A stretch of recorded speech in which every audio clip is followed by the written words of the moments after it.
അപരന്റെ ഉയർച്ചയിലുണ്ടാകുന്ന വിദ്വേഷ മനോഭാവമാണ് അസൂയ എന്ന് പറയുന്നത്. അസൂയ ഉള്ളവർ മറ്റുള്ളവരെ അംഗീകരിക്കുവാൻ വൈമുഖ്യം കാണിക്കും. ജഡത്തിന്റെ ദോഷകരമായ ഫലങ്ങളിൽ ഒന്നാണ് അസൂയ എന്ന് പറയുന്നത്.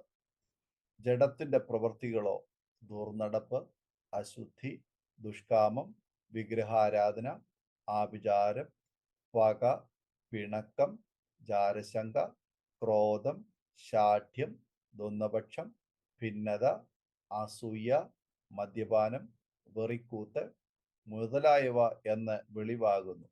ഗലാത്യർക്ക് എഴുതിയ ലേഖനം 5:19 മുതൽ 21 വരെ. മനുഷ്യൻ ചെയ്ത ആദ്യ പാപം അനുസരണക്കേട് ആയിരുന്നു. തിന്നരുതെന്ന് ദൈവം കൽപ്പിച്ച ഫലം മനുഷ്യർ തിന്നു. പിന്നീട് വന്ന പാപമാണ് കയീന് ഹാബേലിനോട് തോന്നിയ അസൂയ. അത് രണ്ടാമത്തെ പാപം. ഈ പാപം കൊലപാതകത്തിലേക്ക് നയിക്കുവാൻ ഇടയായിത്തീർന്നു.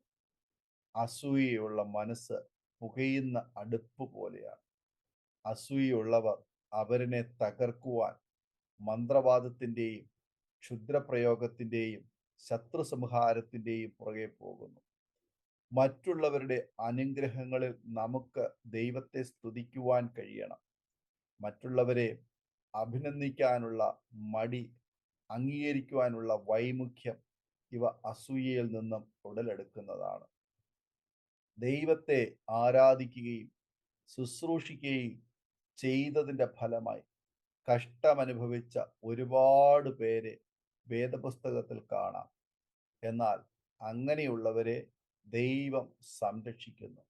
ദാനിയേലും ശദ്രക്കും മേശക്കും അബേദ്നെഗോയും സഹപ്രവർത്തകരിൽ നിന്നും അസൂയയുടെ തിക്താനുഭവങ്ങൾ കൂടി കടന്നുപോയി. എന്നാൽ സിംഹത്തിന്റെ വായടച്ചും തീയുടെ ബലം കെടുത്തിയും അത്ഭുതം യഹോവ അവർക്കായി ചെയ്ത് അവരെ മാനിച്ച് ഉയർത്തി.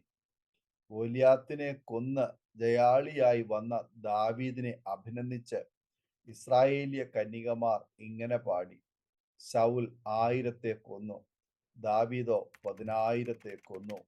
ഇത് കേട്ടപ്പോൾ ശൗലിൽ അസൂയ അങ്കുരിച്ചു. ദാവീദിനെ വകവരുത്തുവാൻ ശൗൽ പരിശ്രമിച്ചു. ദാവീദ് ഒഴിഞ്ഞു മാറി. അങ്ങനെ ഒഴിഞ്ഞു മാറുന്നവനാണ് അഭിഷേകമുള്ളവർ. ആരെല്ലാം നമ്മെ എതിർത്താലും നമ്മുടെ സർവശക്തനായ കർത്താവിൻ്റെ കരങ്ങളിൽ നാം സുരക്ഷിതരാണ്. ജോസഫിനോട് സഹോദരന്മാർക്ക് അസൂയ തോന്നി. അവനെ അത് പൊട്ടക്കിണറ്റിലേക്കും അടിമത്തത്തിലേക്കും കാരാഗ്രഹത്തിലേക്കും നയിച്ചു.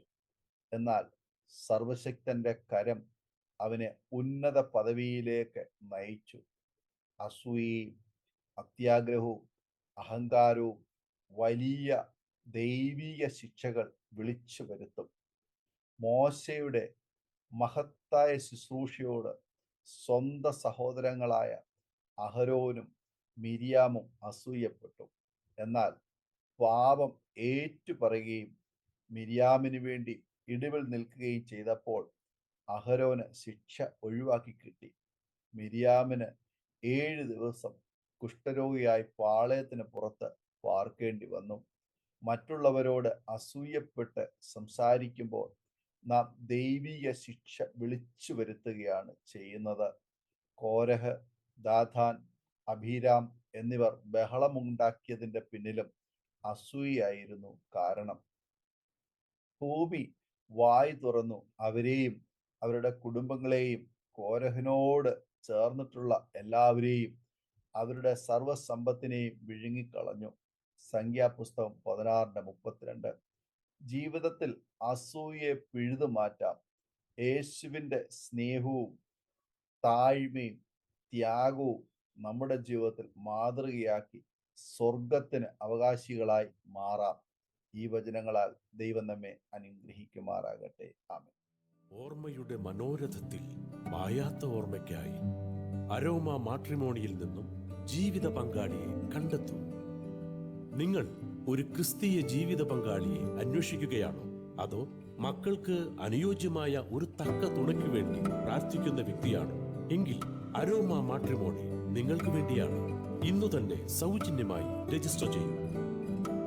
അരോമ മാട്രിമോണിയുടെ പ്രത്യേകതകൾ: രജിസ്ട്രേഷൻ തികച്ചും സൗജന്യം. ലോകത്തെവിടെയുമുള്ള അനുയോജ്യമായ ക്രിസ്തീയ ജീവിത പങ്കാളിയെ തിരഞ്ഞെടുക്കാം. വിവാഹം നടക്കുന്നതുവരെ സർവീസ് ലഭിക്കുന്നു. ഏറ്റവും ചെറിയ പാക്കേജുകളും തിരഞ്ഞെടുക്കാം. അരോമ മാട്രിമോണി നിങ്ങൾക്കായി ഒരുക്കുന്നു വിവാഹം പരമാനന്ദം. Email aroma matrimony2020@gmail.com